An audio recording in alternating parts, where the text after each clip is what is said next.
Bismillahirrahmanirrahim. Alhamdulillahirabbil alamin.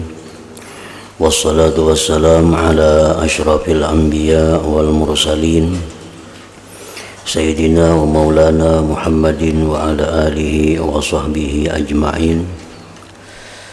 Qala al-musannif rahimahullah wa nafa'ana bi ulumihi wa asrarihi fid dharain amin.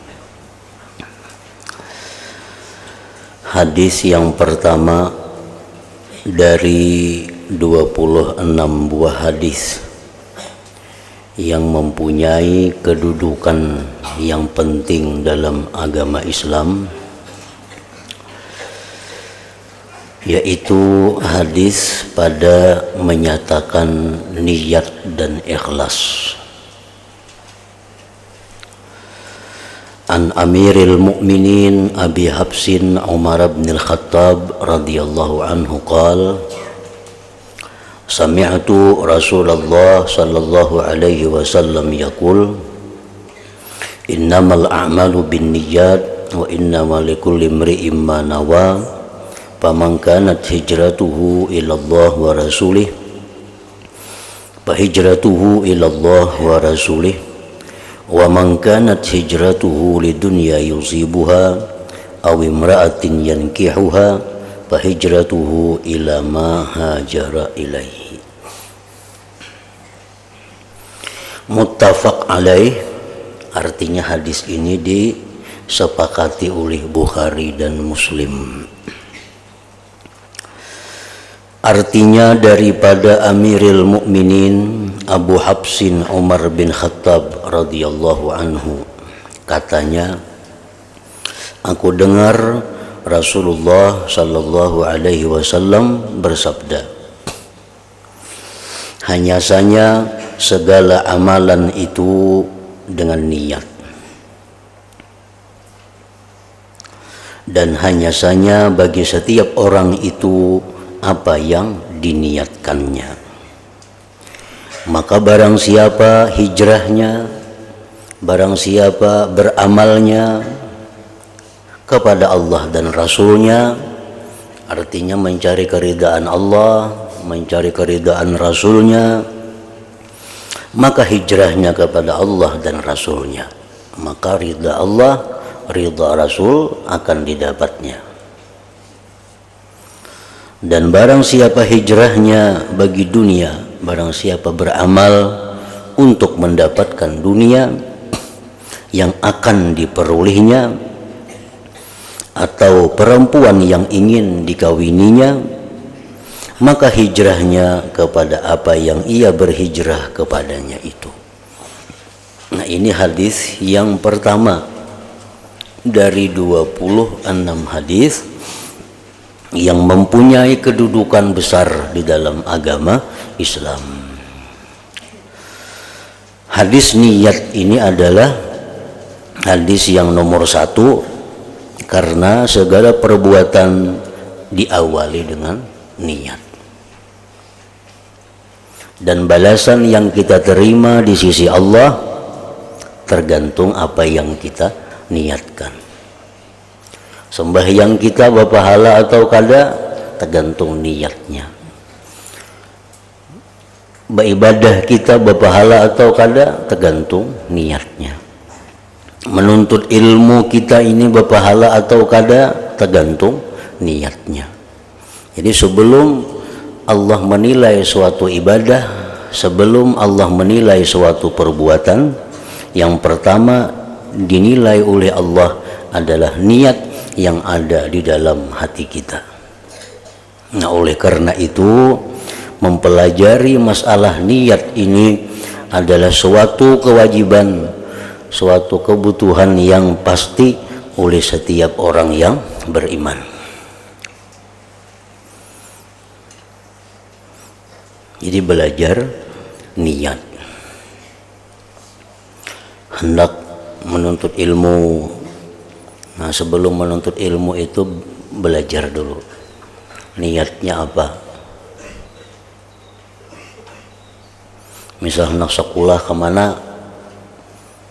Nah, belajar dulu niatnya apa. Karena bila niatnya itu bagus, maka hasil yang didapatnya pun bagus. Bila niatnya kada bagus, hasil yang didapatnya pun kada bagus juga.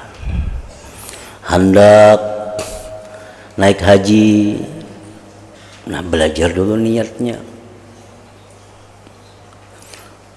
Kayak apa niat naik haji itu? Supaya hajinya itu mendatangkan ganjaran, mendatangkan pahala yang banyak.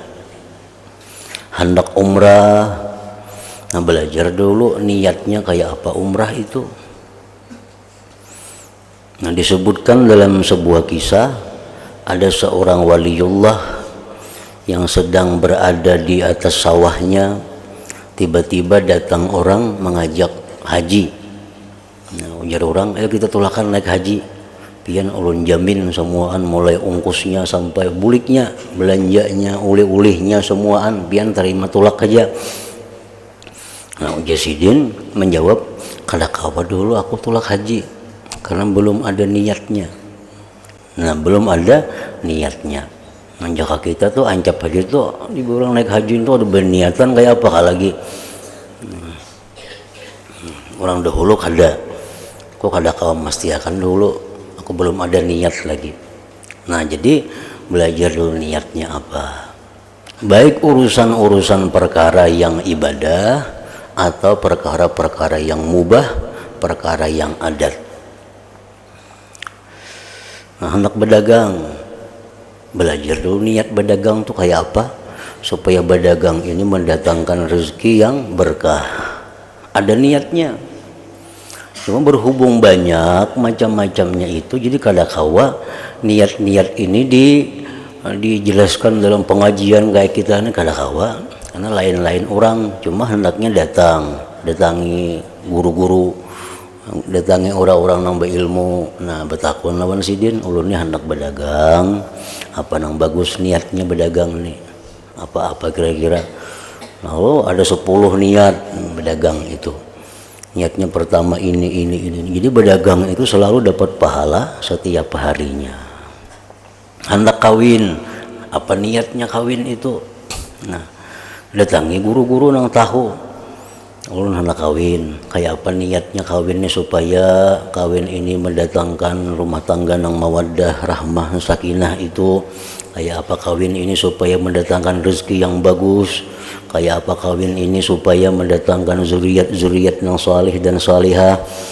Lalu ini guru mendahkan kawin tuh niatnya ini 10 macam. Pertama niatnya ini, kedua itu, sampai 10. Hendak nukar apa? Nukar kendaraan. Menukar kendaraan, apa niatnya? Nah, ada juga nih, semuaan perbuatan ini sudah disusun oleh para ulama kita dahulu niat-niatnya. Jadi nukar kendaraan niatnya ini 1, 2, ini 3. Lalu kendaraan yang kita tukar itu adalah dengan niat yang baik, sehingga kita mengendarainya dapat pahala, kita membersihinya dapat pahala, kita menguncinya dapat pahala. Kenapa? Karena waktu nukarnya itu mulai asal sudah ada niat yang baik. Nah jadi hadis niat ini diandak oleh para ulama di nomor 1, karena niat itu ada sebelum perbuatan. Niat itu ada sebelum perbuatan. Niat kada mau tadi nukar sepeda motor, udah nukar, hanya berniat kada mau lah sembahyang Allahu Akbar, langsung baca Fatihah, hanya berniat kada mau. Niat itu mesti berdahulu. Nah, sekadang-kadangnya besertaan dengan perbuatan. Ini yang sudah kada kau diniati lagi.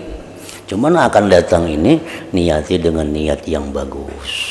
Berdagang, berkabun, nah, berusaha, menuntut ilmu, mesti niatnya yang bagus.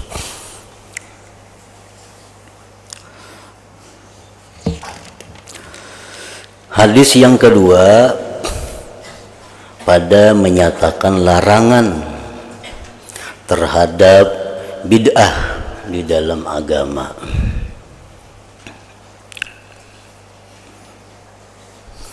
An Aisyah radhiyallahu anha qalat qala Rasulullah sallallahu alaihi wasallam man ahdatsa bi amrina hadza ma laisa minhu fahuwa raddun. Muttafaq alaihi. Artinya hadis ini sangat kuat karena hadis ini dimasukkan dalam Bukhari dan Muslim juga. Artinya daripada Aisyah radhiyallahu taala anha telah bersabda Rasulullah sallallahu alaihi wasallam, siapa yang mengada-adakan dalam urusan agama kami ini akan sesuatu pekerjaan yang tidak ada daripadanya, maka yang diada-adakannya itu mesti ditolak. Hadis ini ialah hadis muttafaq alaihi, yaitulah hadis yang telah diittifaqkan, disepakati oleh para ulama atas kesahihannya hadis ini. Ia telah diriwayatkan oleh Imamul Bukhari dan Imam Muslim. Dan pada satu riwayat lain bagi Imam Muslim lafaznya begini, man amila amalan laisa alaihi amruna fahuwa raddun. Yang bermaksud siapa yang melakukan sesuatu amalan yang tidak ada atasnya dasar dalam agama ini, maka ia ditolak. Dan makna rad ialah mardud, artinya yaitu ditolak. Perbuatan-perbuatan, acara-acara yang tidak pernah dilakukan oleh Nabi sallallahu alaihi wasallam, yang tidak pernah dilakukan oleh sahabat-sahabat Nabi sallallahu alaihi wasallam, maka perkara itu ngarannya adalah bid'ah. Acara-acara, perbuatan-perbuatan yang kada dilakukan pada masa Nabi, pada masa sahabat, maka itu disebut adalah bid'ah. Masa Nabi, masa sahabat itu acara-acara apakah? Itu ngarannya acara bid'ah. Nah, bila acara-acara itu, perbuatan-perbuatan itu ada pada zaman Nabi, maka itu disebut ngarannya sunnah. Macam sembahyang zuhur berjamaah, nah itu sunnah. Sembahyang 5 waktu berjamaah itu adalah sunnah, karena itu ada sudah sejak zaman Nabi sallallahu alaihi wasallam. Berkumpul macam kita nih, mendengarkan hadis-hadis Nabi, mendengarkan cerita Al-Quran, ini sunnah, karena ini sudah ada sejak zaman Nabi. Nah, perkara-perkara yang tidak ada di zaman Nabi itu disebut bid'ah ngarannya. Lalu bid'ah itu apakah sesat, apakah baik atau kada? Tergantung bagaimana bid'ah itu. Apabila si bid'ah ini kada bertentangan dengan pokok-pokok ajaran yang diajarkan Nabi, maka bid'ah itu adalah baik. Macam contohnya sembahyang tarawih. Sembahyang tarawih kada pernah ada di zaman Rasulullah sallallahu alaihi wasallam. Adanya sembahyang tarawih itu mulai zaman Sayyidina Umar bin Khattab. Sembahyang tarawih ini bid'ah itu. Tapi sembahyang tarawih itu bid'ah dilihat dari pokok agama kada bertentangan. Sembahyang itu bagus, berjamaah itu bagus. Nah, apalagi pulang di bulan Ramadan, bulan yang bagus. Nah, jadi bid'ah itu menjadi bid'ah yang ni'matil bid'ah, menjadi bid'ah yang baik jadinya. Banyak apa acara-acara, perbuatan-perbuatan yang kada dilakukan oleh zaman Nabi itu dilakukan sekarang. itu bid'ah ngarannya. Apakah setiap bid'ah itu salah, setiap bid'ah itu sesat? Tergantung kayak apa pelaksanaannya. Kalau pelaksanaannya itu bertentangan dengan agama, maka itu bid'ah sesat, nang wajib ditutup. Memperingati maulid Nabi contohnya lagi, membaca maulid Al-Habsyi, membaca maulid Azab, membaca maulid Diba, membaca itu kada pernah dilakukan di zaman Nabi Sallallahu Alaihi Wasallam. Zaman Nabi kada ada orang mulut, zaman sahabat kada ada orang mulut. Nah lalu acara-acara maulid itu bid'ah ngarannya. Apakah acara maulid ini sesat? Tergantung pelaksanaannya. Tergantung pelaksanaannya. Bila pelaksanaan maulid ini kada bertentangan dengan pokok-pokok ajaran agama, maka acara maulid ini disebut dengan bid'ah yang baik. Bila acara maulid ini dilaksanakan dengan banyak hal-hal yang bertentangan dengan ajaran agama, maka itu maulid ngarannya adalah sesat, yang wajib ditolak. Kayak apa acara-acara maulid yang dikatakan bid'ah yang baik? Di dalam kitab I'anah juz ketiga itu disebutkan bagaimana cara orang memperingati maulid Nabi sehingga menjadi kebaikan. Nah, di situ disebutkan bahwa dengan mengundang sekelompok orang, lalu dibacakan di situ sejarah-sejarah Nabi, kelahiran Nabi, dibacakan di situ perjuangan-perjuangan Nabi, dibicarakan di situ akhlak-akhlak Nabi, dibicarakan di situ tentang keterangan bentuk tubuhnya Nabi, dibacakan doa, dihidangkan makanan-makanan yang halal. Nah, sudah itu bubar. Nah, ini bid'ah, tapi ini baik. Kenapa dikatakan baik? Satu, mengumpul orang satu kebaikan.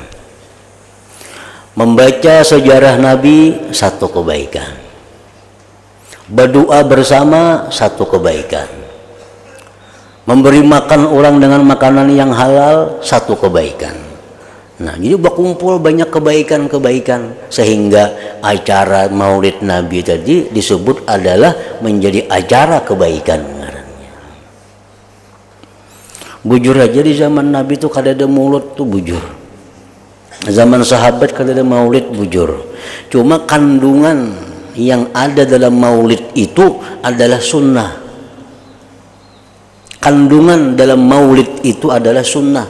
Seperti berkumpulnya kaum muslimin di satu tempat, itu disuruh berkumpul-kumpul, silaturahmi, saling berjinak-jinakan, menjauh datangan, itu disuruh. Membaca sejarah Nabi, hadis-hadis Nabi disuruh. Berdoa disuruh, bersalawat disuruh, memuji Nabi disuruh, memberi makan orang disuruh. Jadi maulid itu selama isinya, selama kandungannya hal-hal yang sunnah, maka maulid itu menjadi sesuatu acara bid'ah yang baik. Nah, apabila dalam maulid itu terdapat hal-hal yang dilarang oleh Nabi, dalam acara maulid itu ada didapat hal-hal yang dilarang oleh Nabi, walaupun hanya satu di antara 10 kebaikan, tapi ada satu yang dilarang.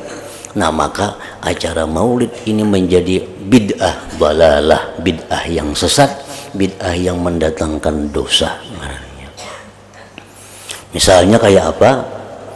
Nah, misalnya orang mengadakan maulid dengan duit nang kada halal.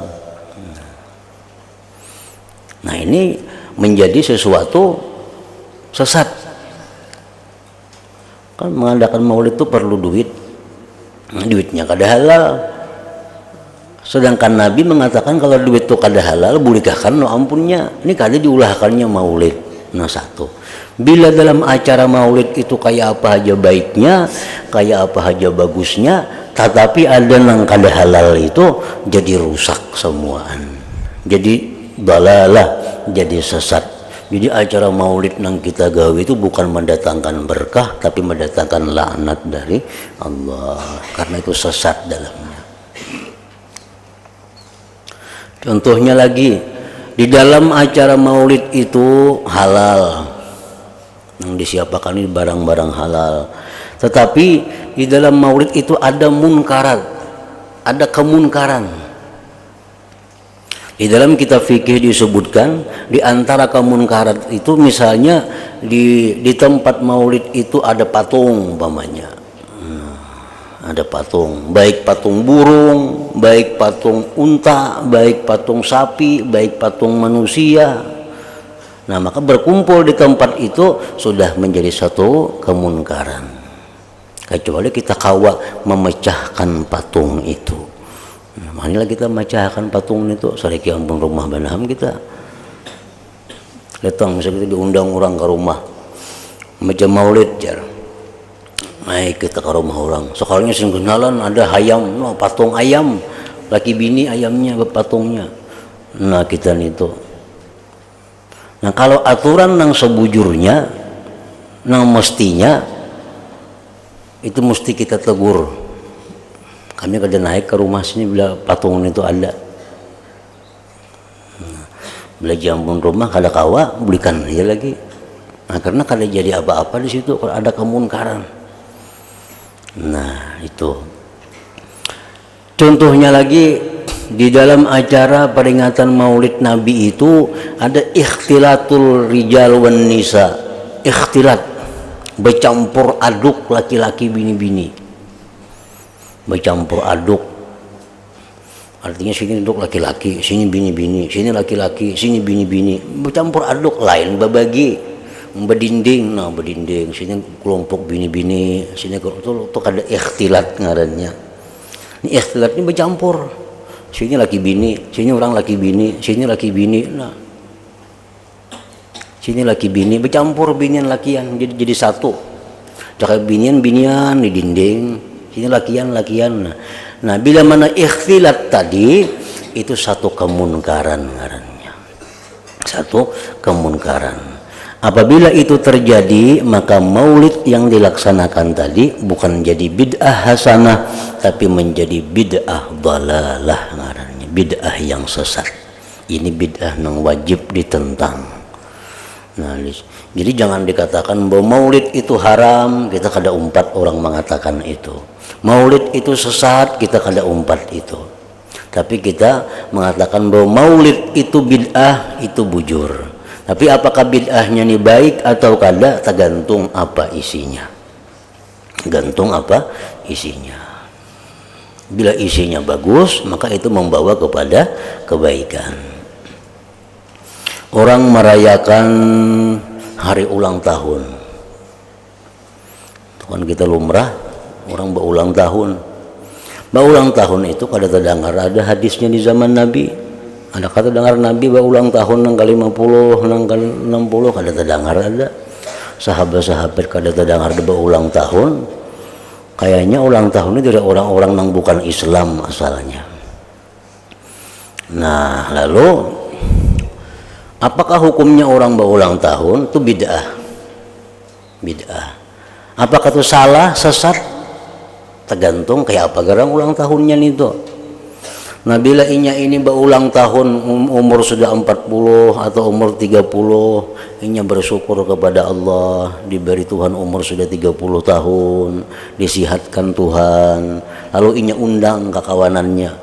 Nah ayo kita makanan, nah, kita bersyukur kepada Allah diberi umur sedikit, diundangnya makan, kawannya berdoa selamat kakada jadi masalah, cuma diundangnya kawan-kawannya makanan sebagai bentuk syukurnya dia diberi umur 30 tahun ini. Nah itu kada jadi masalah, itu sesuatu kebaikan. Tapi bila dalam ulang tahunnya ini meniru cara-cara orang Nasrani, meniru betiup-tiup lilin nang gaya orang Kristen, nah itu menuruti orang nang bukan Islam.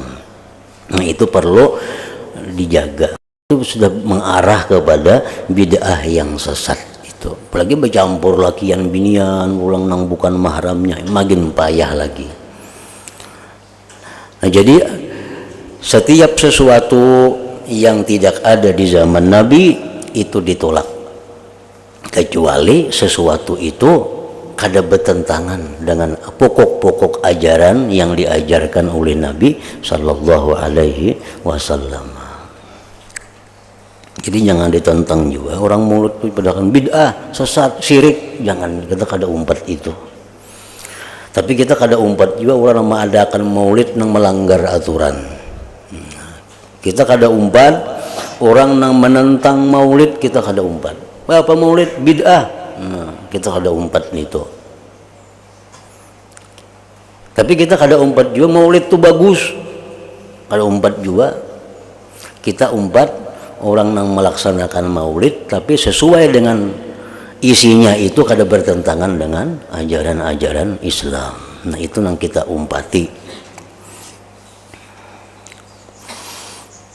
Dan maulid itu bukan hanya bulan Maulud, setiap hari kita disuruh memperingati lahirnya Nabi, itu sebagai bentuk syukurnya kita kepada nikmat Allah. Asal cara-caranya tadi nang bujur. Nah, ini hadis yang nomor 2 mempunyai kedudukan yang penting di dalam agama Islam. Man ahdatsa fi amrina hadza ma laisa minhu fahuwa raddun. Barang siapa yang mengada-adakan dalam urusan agama kami ini akan suatu pekerjaan yang tidak ada daripadanya, maka yang diada-adakannya itu mesti ditolak. Orang mati menyahari, mendua hari, meniga hari, menuju hari, menyelawi, 40, menuju puluh, menyeratus, mahaul. Itu semuaan adalah kadada dilakukan oleh Nabi, dilakukan oleh sahabat. Adakah sahabat terdengar dalam hadis-hadis mahauli Nabi? Adalah mahaul nang keberapa Nabi misalnya? Kadada. Mahaul itu kadada aturan agama. Itu hanya merupakan adat kebudayaan manusia. Kada ada orang disyariatkan oleh Tuhan bila setahun itu dihauli, baik itu ibu bapa, baik itu tuan guru, baik itu wali, siapapun kada ada disuruh kita mahauli itu. Nah, lalu apa mahaul itu? Mahaul itu bid'ah. Tapi kita kada umpat orang yang mengatakan bahwa mahaul itu sesat, kita kada umpat itu. Tapi kita kada umpat juga orang mengatakan mahaul itu boleh baik sebaik-baiknya, kada umpat juga. Yang kita umpatin yang kayak apa? Yang kita umpati itu mahaul itu adalah sesuatu perbuatan yang kita dukung bila di dalam acara haul itu hal-hal yang memang diajarkan Rasulullah Sallallahu Alaihi Wasallam. Kada apa-apa kita mahaul. Kita mengumpul kula-kula, mengumpul keluarga, jiran tetangga, itu bagus. Kita membaca Fatihah, membaca surah Yasin, yang pahalanya mudah-mudahan disampaikan Allah kepada pulan bin pulan, itu bagus. Memberi makani orang, bagus. Nah, kalau kayak itu aja acara haulannya, itu kita umpati. Tapi bila acara haulan itu banyak mengandung hal-hal yang kada ada dalam Islam, dalam acara haulan itu banyak mengandung hal-hal yang ditentang oleh Islam, yang kita kada umpat itu. Jadi kita kada menentang haul, tapi kada mendukung haul 100% kada juga. Kita dukung acara haul, acara maulid Nabi apabila acara itu masih dalam bingkai syariat Allah dan Rasulnya. Bila sudah di luar itu kita kada umpat, kita kada mendukung lagi. Nah, itu jalan yang paling baik, jalan tengah itu. Mulut tuh bagus, kan di mana-mana mulut bercampur lakian, binian, begembus, besuling, macam-macam. Nah, kita kada umpat nang itu mulutnya. Itu kaliwatan pula ngarannya. Kada tahu sembahyang lagi orang mulut nih, juhur asar kada bersembahyangan lagi, orang mau urus mulut saja. Anak orang mulut nukar baju berhutang ke situ kamari. Nah, supaya bagus nih. Mengadakan maulud bakalahian bahualan, nah kita kada umpat nih tuh. Nabi pun kada katuju. Banyak orang anak mengadakan maulid 2-3 bulan udah bersiap-siap. Maulidnya sejam tuh tong, menyiapkan tuh 2-3 bulan, bulah baju, mulah ini, nah apa nih itu. Nah, hutang duitnya asitu kamari, kuitan ditangsa mengeluarkan baju, orang mulut, nah itu kadang itu, kadang macam itu.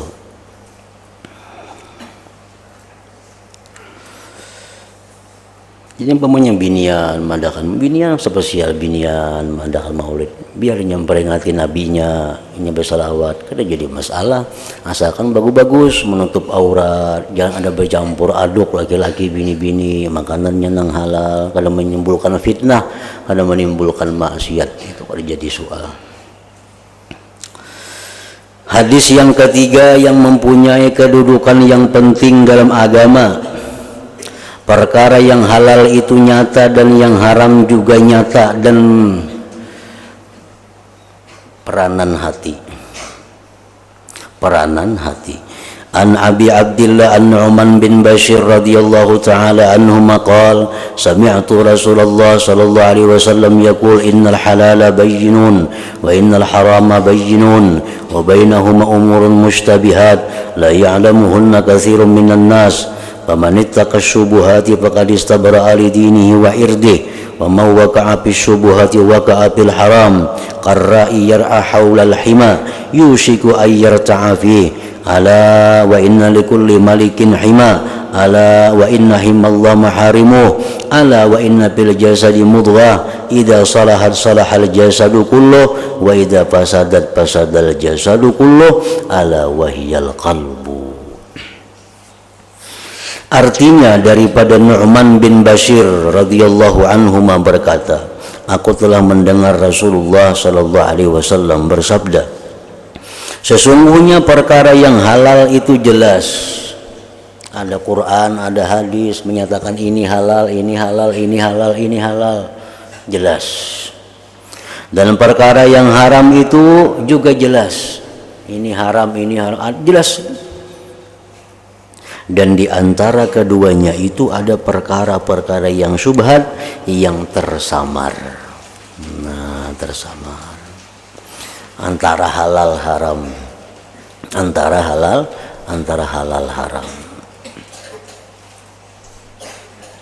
Dan siapa yang memelihara dirinya daripada perkara-perkara yang syubhat, maka sebenarnya ia telah membersihkan agamanya dan muruah dirinya.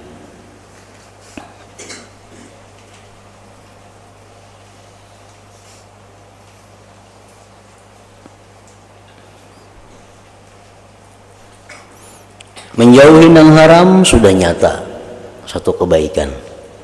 Menjauhi yang haram itu sudah nyata suatu kebaikan. Menjauhi yang syubhat, nah itu pun satu kebaikan juga.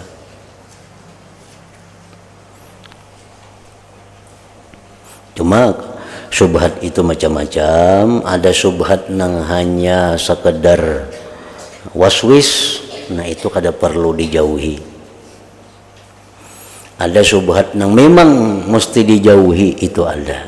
Ada syubhat yang kada perlu dijauhi. Misalnya syubhat yang kada perlu dijauhi yang kayak apa? Contohnya, ini kada hendak mencari iwak di sungai situ. Kalau pinta tangkap iwak orang nang lapas, ini kada hendak mencari iwak di sungai. Kalau kau tertangkap iwak orang nang lapas, itu kan terlalu jauh benar itu. Subhatnya terlalu jauh. Nah itu kada jadi soal. Jadi mau kita di sungai tangkap iwak, kada apa-apa itu. Walaupun ada kemungkinan iwak orang nang lapas tuh ada, cuma itu sangat jauh kemungkinannya. Sangat jauh kemungkinannya. Nah itu subhat nang kada perlu dijauhi.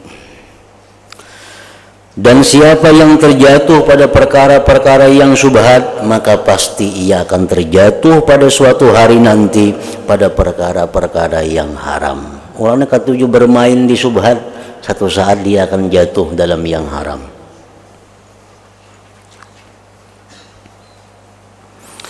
Seperti halnya seorang pengembala yang mengembala binatang ternaknya berdekatan dengan ke kawasan-kawasan larangan, maka cepat sekali ia akan mencerubuhnya.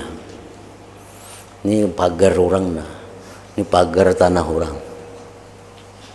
Nah kalau kita mengembala, jangan parak pagar itu, kayaknya satu saat bisa menyubalah, kayaknya ampun kita ternak kita ini menyubalah ke tanah orang. Nah kalau mengembala jauh-jauh pada pagar itu, nah, walaupun kita boleh aja mengembala karena masih batas kita pang itu, cuma parak lawan pagar orang, karena lingah-lingah kita bisa menyubalah karena ternak kita itu. Nah itu dihindari itu.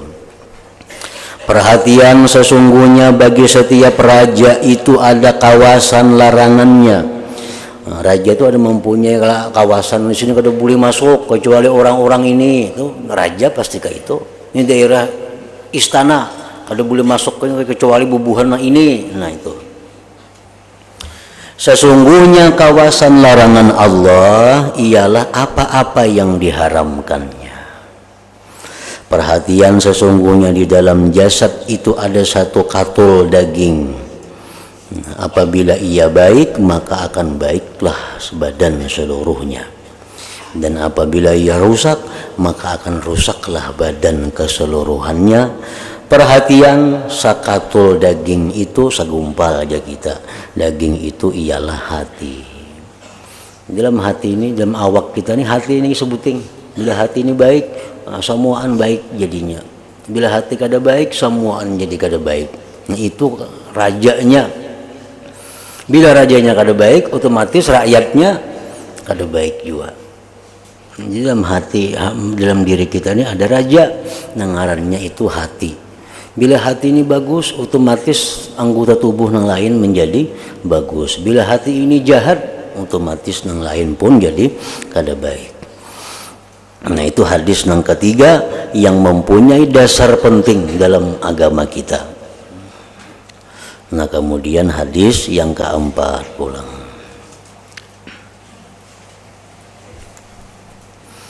إلى حضرة النبي صلى الله عليه وسلم. الفاتحة. أعوذ بالله من الشيطان الرجيم. إياك نعبد وإياك نستعين اهدنا الصراط المستقيم صراط الذين أنعمت عليهم. بسم الله الرحمن الرحيم. الحمد لله رب العالمين. اللهم صل وسلم على سيدنا محمد وآله وصحبه أجمعين. اللهم اجعل جمعنا هذا جمعا مغفورا وتفرقنا من بعده تفرقا معصوما وعلمنا علما نافعا وعملنا عملا مقبولا ورزقنا رزقا واسعا حلالا طيبا. اللهم افتح علينا فتوح العارفين. اللهم افتح علينا فتوح العارفين. اللهم افتح علينا فتوح العارفين واجعلنا يا الله من عبادك الصالحين برحمتك يا أرحم الراحمين. صلى الله على سيدنا مولانا محمد وعلى آله وصحبه وسلم. الحمد لله رب العالمين.